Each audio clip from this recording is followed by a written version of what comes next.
Hi guys, today is October 18th. It is Saturday, 2014, and I have not checked in with you guys in quite a while. I am 2 months and about a full week post-op top surgery, and I had a full hysterectomy on Tuesday, October 7th. So today's the 18th, so 11 days post-op for that. Set to have my phalloplasty next October. So I was really excited because this Friday, which was the 17th yesterday, I went to court to ask for a fee waiver for the $450 to change my name and get the court order to change my name and gender marker up at the Vital Statistics in Sacramento.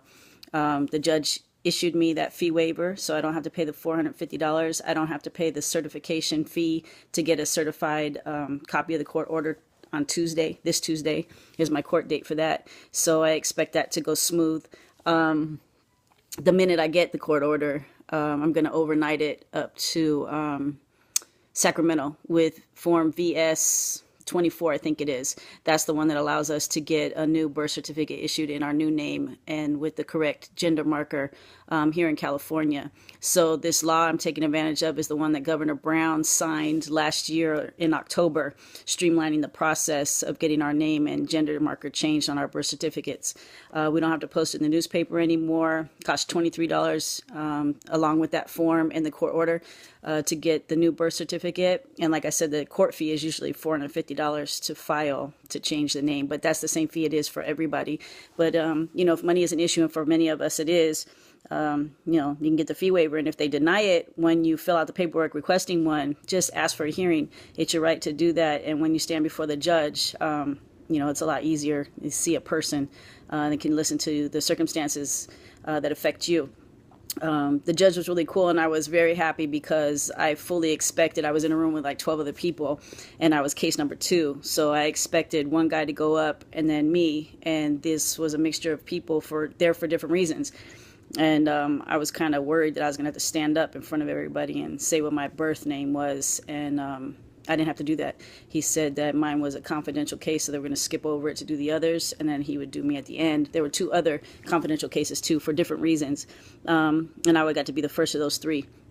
So everything with my transition is going really, really well. You guys that are following me are watching my transition in real time, so I'm getting my little mustache in and hair under my chin. I said last video I wasn't going to cut it anymore, or shave it rather, and I haven't. It's kind of coming in all scraggly, but it's there.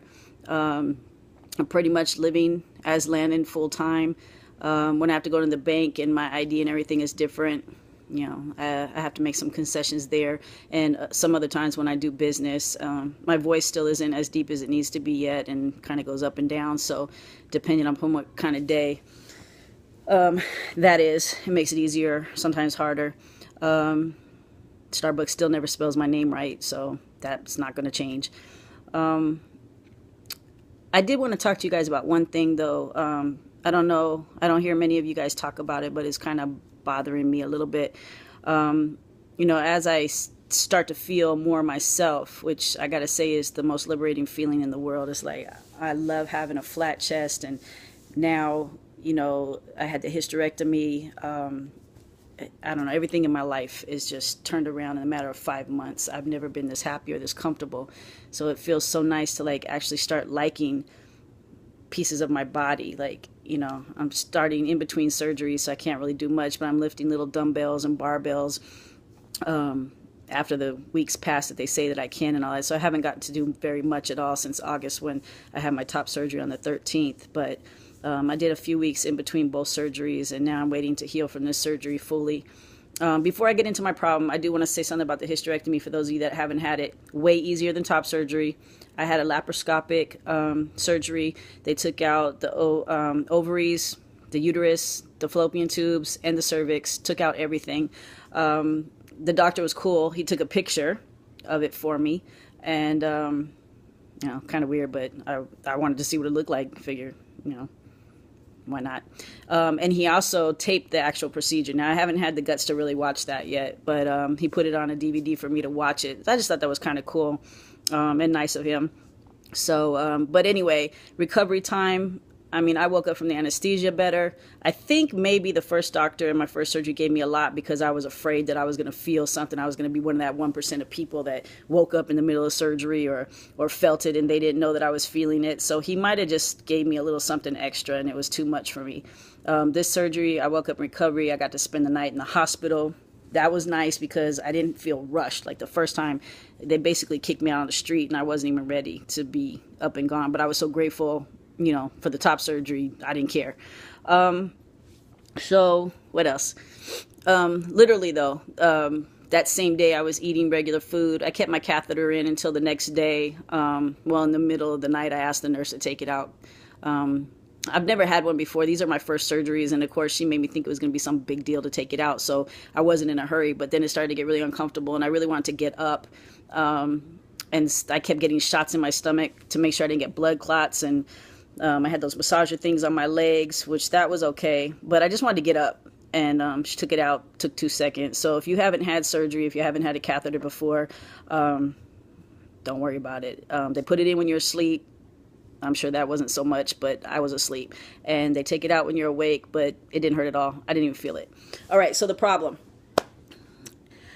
I spent so much of my life, as many of you probably have, holding back, like trying to minimize the maleness, minimize my the way I sat, or, you know, not take up so much space, just not being myself.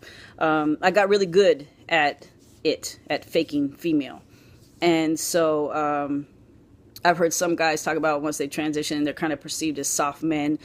Some have said that they're even perceived as gay sometimes. That's not been my experience or my problem so much is that the people who know me, it's difficult to do what feels right to me that is much more masculine in presentation than what they're used to, because it kind of feels like they're going to think I'm just, you know, putting on an act or a show or playing or whatever.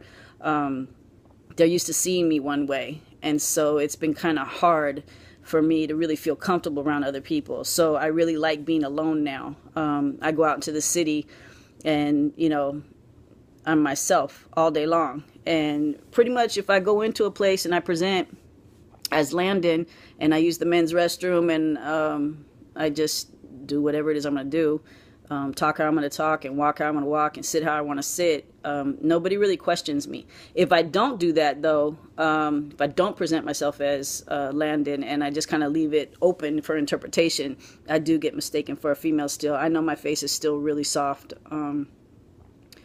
I did get my hair cut. I don't have that ridiculous ponytail anymore. This isn't how I'm going to keep it, but for, you know, the interim, it works. I don't know. Overall, I'm happy with my appearance. Decidedly different than the beginning. Like I said, at the end of all this, I'm going to have a really cool video. A friend of mine does video production, so we're saving all of it, and we're going to put it together in one video. So until then, you guys just get these little ones of me just babbling. But at any rate, I'll put my contact information at the bottom. And if you guys have any questions or comments or what have you, just let me know. Really, too, if you'd like to email me, I'm going to put my email down there and just kind of let me know what your experience has been with how people in your life who knew you before transition respond to, you know, for them, the new you, and some best ways to handle that. That would be appreciated. I don't know, I'm just kind of feeling not so much about that. Anyway, so I don't want to take too long. It's already been over 8 minutes. So Tuesday is court when I get the court order to change my name. So I'm going to make a quick video on Tuesday for sure, right there on the steps of the courthouse, show you my court order. And then I'm running to the post office. I'm running to the DMV. I'm running to Social Security. I'm hoping that I don't have to have the new birth certificate for Social Security in the Department of Motor Vehicles, because the court order clearly says from birth name to this name, and they already had the birth certificate on record at some point in my life. So I'm praying that I get the right people at the right window at the right time, and that I don't get any hassle, because if I can walk away on Tuesday with a license that says Landon Michael Martin, I'm going to go crazy happy. So anyway, I'll let you guys know what's going on then. It's almost 10 minutes. I'm going to say goodbye. So thanks a lot. Talk to you later.